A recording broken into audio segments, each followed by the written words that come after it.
Nichukue fursa hii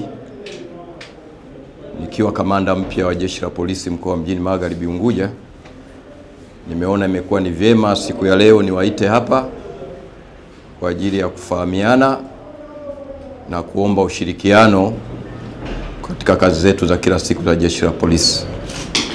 Na katika kipindi hichi cha mwezi mmoja tumeweza kufanya operation mbalimbali ambazo zimeweza kukamata watuhumiwa takriban 91 watuhuma makosa mbalimbali. Miongoni mwa watuhumiwa hao waliokamatwa yupo mtuhumiwa anayefahamika kwa jina Abdulkadir Juma Saleh. Huyu ana miaka 22, Mchaga wa Chuini, alikamatwa kule Magharibi A, na huyu alikuwa anatuhumiwa au ni mwizi sugu wa makosa ya unyang'anyi na wizi wa pikipiki. Mtuhumiwa huyu alikamatwa na pikipiki 3 za aina mbalimbali, ikiwemo pikipiki aina ADV 160, Vario 160 na Filano 160. Zote zina thamani ya shilingi milioni 18.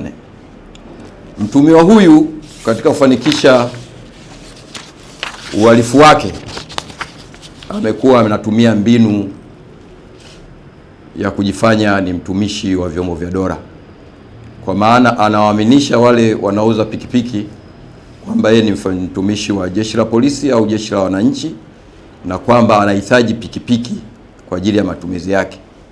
Sasa mbinu anayotumia, kwanza analenga zile pikipiki zenye thamani, na kwa sababu ameshamwaminisha mwananchi yeye ni askari polisi au ni wa jeshi, huwa kabla ya kufanya malipo utaka kuitesti ile pikipiki, na kitesti umemwachia anaitesti, ndo anaondoka nayo moja kwa moja. Kwa hiyo ndio mbinu anayotumia. Ameweza kufanya hivyo kwa watu 3 ambao waliripoti kituoni, nasi tuliweka mtego, tumempata, na tunaamini kuna wengine wengi wameibiwa kwa mbinu hii. Hivyo nichukue fursa hii, waandishi wa habari, kwa wale ambao wameibiwa kwa mbinu hiyo, basi wafike kituo cha polisi Madema kwa ajili ya kutambua mhalifu na hatua zingine ziweze kuendelea. Ndugu waandishi wa habari, kuna mtuhumiwa mwingine anaitwa Ali Mshamata Ali au maarufu Dizo.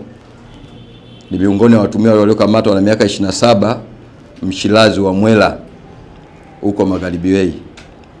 Mtuhumiwa huyu alikamatwa akiwa na pikipiki 2 za aina ya TVS. Mojawapo ilikuwa haina namba, lakini mojawapo ina namba Z 441 PZ.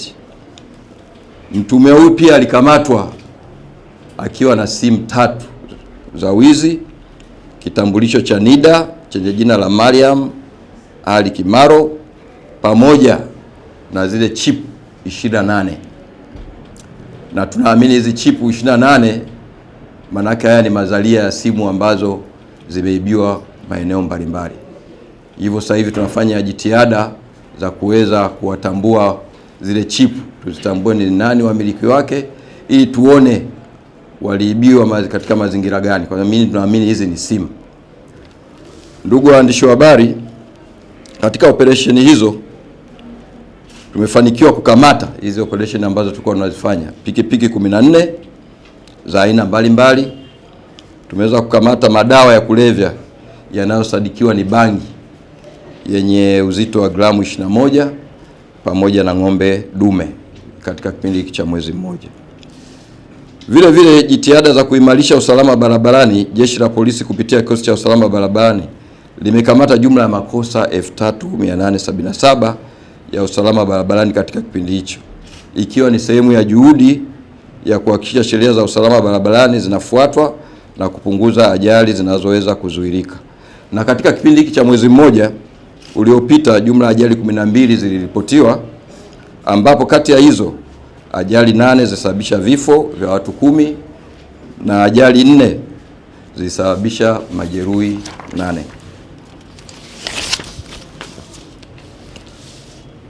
Kwa upande wa mwenendo wa mashauri, kwa sababu sisi baada ya kupeleleza tunawapelekea DPP, baadaye tunapeleka mahakamani.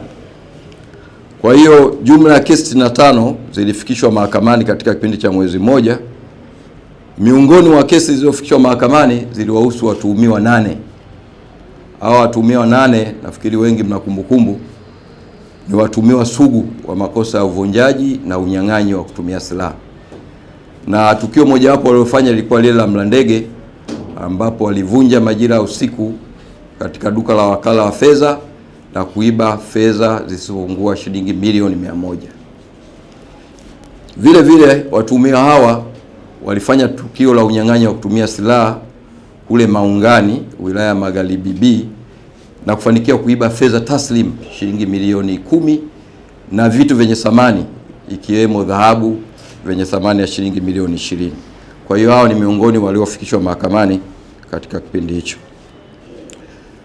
Ndugu waandishi wa habari, kati ya kesi 65 zilizofikishwa mahakamani, 42 zilipata hatia, na kati ya hizo zilikuwa na adhabu tofauti, zile adhabu kubwa na ndogo. Miongoni mwa adhabu kubwa zilizotolewa zilimhusu mtuhumiwa anaitwa Abdul Hassan Abbas. Huyu aliweza kuhukumiwa kifungo cha miaka 14, alikuwa anahusika na masuala ya unyang'anyi wa kutumia silaha.